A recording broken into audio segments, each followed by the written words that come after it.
I'm going to turn on the instrument so we can really see what happens here when we test the microinverter.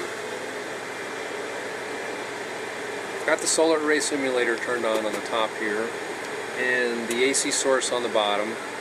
And what I'm going to do first is program up the AC source to simulate the grid voltage at 240 volts, 60 hertz. So that's very easy to do.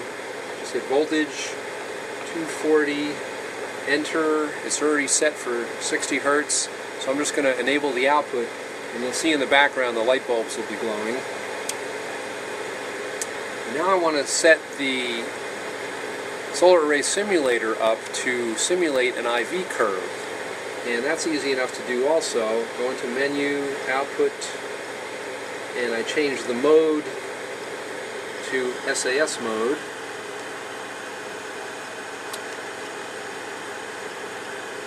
Then I can actually set with 4 parameters an IV curve.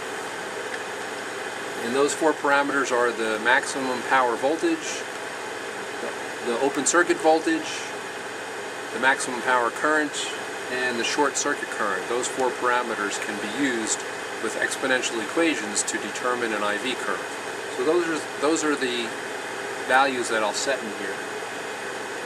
Let's set 40 volts for VMP. VOC I'll set to 45. The IMP I'll set to, let's say, 2 amps. And ISC I'll set to about 2.5 amps just to get us started here. I hit set curve, go back to metering, and the output is not yet on, so if I turn the output on,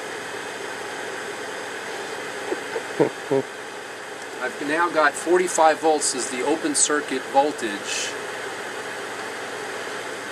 because there's no load on here. Now what's happening is we have 240 volts and the microinverter is seeing that on its AC output, and it needs to see the grid.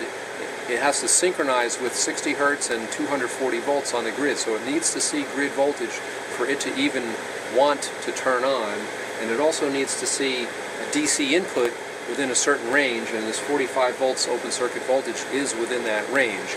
So it's not drawing any current just yet, but it will in just a moment. It has about a 5-minute delay in order to, before it turns itself on and synchronizes completely with the AC grid and starts drawing current from the SAS.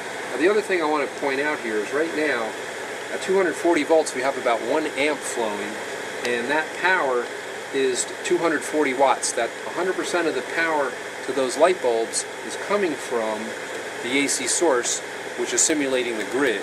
So the grid is providing 100% of the power because the microinverter has not turned on yet to start supplementing that power from the grid. Again, it'll take about 5 minutes, so we'll cut away and we'll come back in about 5 minutes.